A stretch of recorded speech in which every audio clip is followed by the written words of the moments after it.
আমি কাশেশ্বরীতে pass out করেছি 2018 সালে। আমি এইচএস কমপ্লিট হয়ে গেছে, কাশেশ্বরীতে গেছিলাম, ভালোই লাগলো। ঠাকুর এখন পুজো টুজো হচ্ছে। সরস্বতী, সেই সরস্বতী পুজো আসলেই ছাত্রছাত্রীদের শাড়ি পরে ঘোরার একটা আনন্দ, সেটা কিন্তু আজকে আমরা দেখতে পাচ্ছি এই স্কয়ার ফিল্ডেও জমে ওঠে। তো আমরা জানবো যে কেমন আজকের দিনটাকে উপভোগ করছেন, কিভাবে। অ্যাকচুয়ালি পুজোটা তো দুদিন হচ্ছে, তো দুদিনের জন্য তো দুভাবেই এনজয়মেন্ট আছে। কিন্তু হ্যাঁ, সরস্বতী পুজো একটা আলাদা আমেজ একটা, তো এইভাবেই স্বাভাবিক। ছোটবেলার কি কোনো নস্টালজিয়া মনে পড়ে যায় আজকের দিনটা? অবশ্যই অবশ্যই, স্কুলে আমরা দেখাই হচ্ছে বিগত 4 বছর পর বোধহয়। তো এই দিন উপলক্ষে আমাদের দেখা করা, বন্ধুত্ব, আবার নতুন ভাবে কথা বলা, দেখা করা সবকিছু হচ্ছে। তো ভালো লাগছে ঘুরতে। স্কুলে প্রথম দিনটাই হচ্ছে, এই জন্য। কোন স্কুল? কাশেশ্বরী। কোন ক্লাসে? 8। চাই যেন পরীক্ষার নাম্বার ভালো হোক। আচ্ছা, তোমার কেমন লাগছে আজকের দিনটাকে? অনেক সুন্দর, বলার মতো না।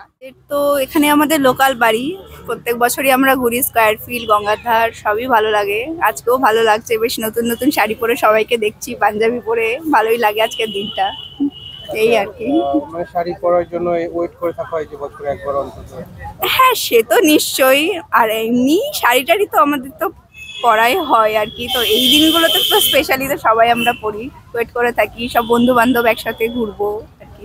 সরস্বতী মায়ের কাছে কি চাই? একটা ভালো চাকরি হোক। আর একটা বিষয় হচ্ছে আজকের দিনটা ভ্যালেন্টাইন ডে বলা হয়, এটা কি কতটা?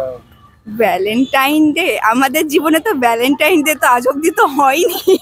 চেষ্টা করব যাতে আমাদের জীবনেও ভ্যালেন্টাইন ডে, এখনো অব্দি সেগুলো হয়নি করা, সেলিব্রেট। যাই হোক, কি নাম তোমার? আমার নাম শ্রেয়সী দেব শর্মা। কোন স্কুলে? আমি কলেজ পাস আউট হয়ে গেছে, আমি জবের জন্য প্রিপারেশন নিচ্ছি এখন। আচ্ছা, তোমার একটু ছোট করে। হ্যাঁ হ্যাঁ, নিশ্চয়ই। আজকের দিনটাকে কিভাবে উপভোগ করা হচ্ছে? বন্ধু বান্ধবের সাথে হই হুল্লোড়, ঘোরাফেরা, খাওয়া দাওয়া, বাস মজা, এভাবেই। হ্যাঁ, এই তো, যে একটা দিন সবার সাথে দেখা হবে, একটু বসবো, কথাবার্তা বলবো, মজা করবো, এটাই আনন্দ। সবার সাথে দেখা হওয়াটাই আমাদের কাছে বেশি স্পেশাল আর কি। আমার নাম সুচেতনা দাস। সরস্বতী মায়ের কাছে কি? সরস্বতী মায়ের কাছে বলবো যে তুমি সমাজটাকে ভালো করো, যেন সবার চাকরিটা হয়।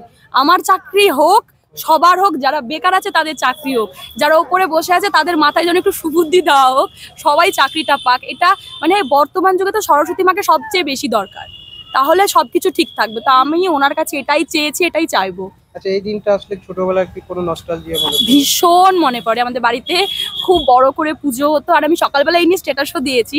এবছর কিছু কারণবশত আমি পুজোটা করতে পারিনি, তো আমার ভীষণ মনটা খারাপ এবছর, যে ছোটবেলাটাকে খুব মিস করছি আজকে।